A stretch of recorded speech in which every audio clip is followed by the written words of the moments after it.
You have to think that maybe he doesn't have a lot of time to dispose of that body.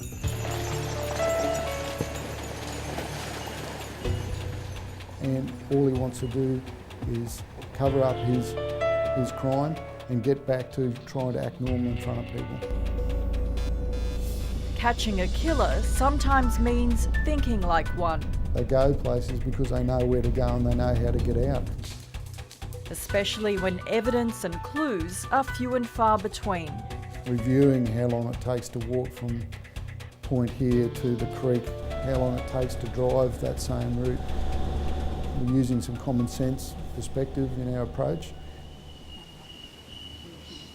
That approach has led investigators to Kenilworth, a peaceful part of the Sunshine Coast hinterland,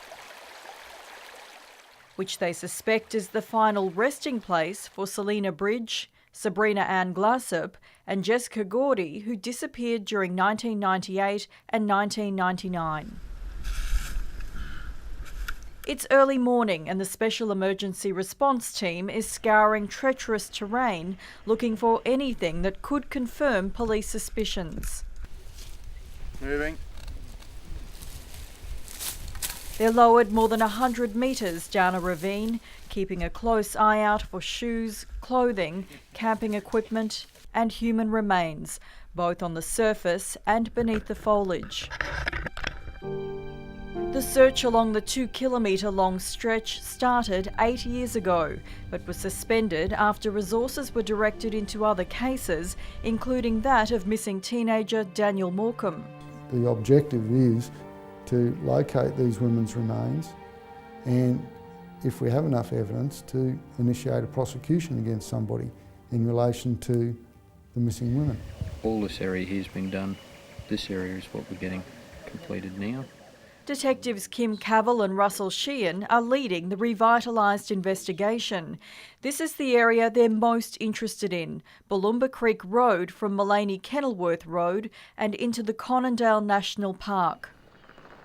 This popular camping and hiking site is one of several areas they plan to revisit in the coming weeks and months. It has significantly steep slopes, which could be a location that if someone wished to quickly dispose of the body, this could be an area of interest to us for searching.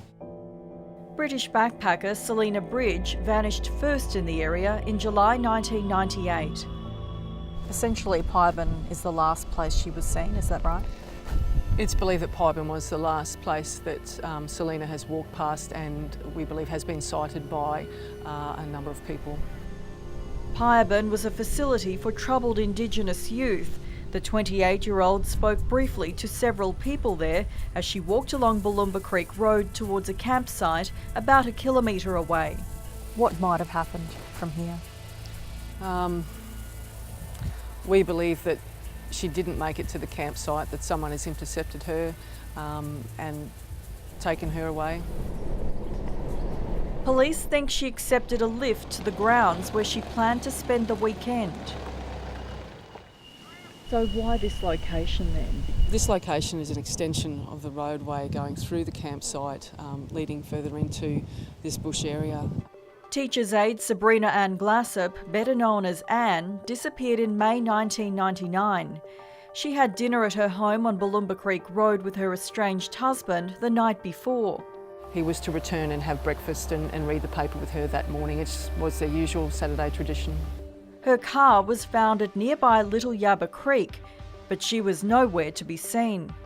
No one saw Anne Glassop the morning she disappeared. Her parents were living in a caravan at the back of her house. They heard around about 6 o'clock in the morning the dogs that she had on the property start to bark and then quickly quieten down. Experienced homicide detective Darren Edwards believes Anne Glassop trusted the person who drove her away in another vehicle. There must have been some motivation to get that person to go to that spot or to leave her home.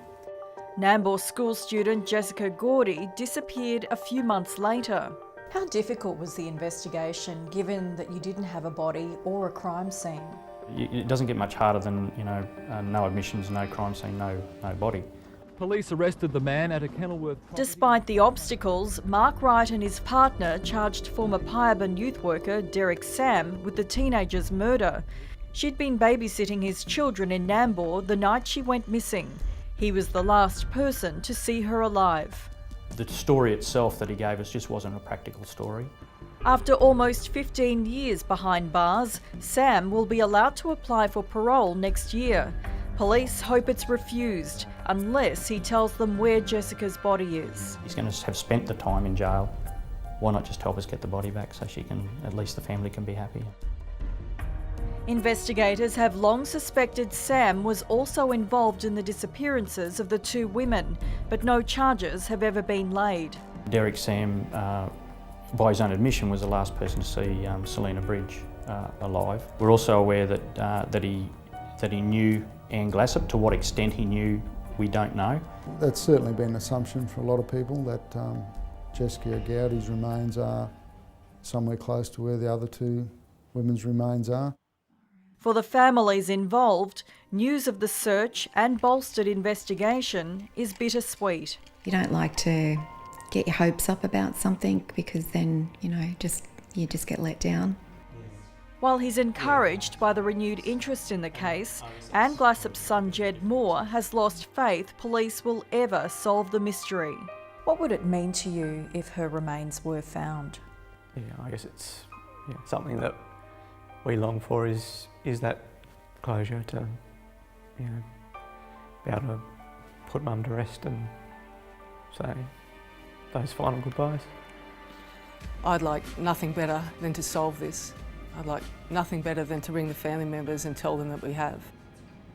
Police hope a small pool of witnesses, many of whom were young boys at the time, might open up and give them the answers. Maybe they feel that the time is right now to tell us what it is that we think that might be able to help us solve this. As further incentive, there are two $250,000 rewards on offer. Well, there are members of the public out there connected to this man's family who have associated with him in prison, and those type of things that may have some information who haven't come forward previously. It would mean everything to us.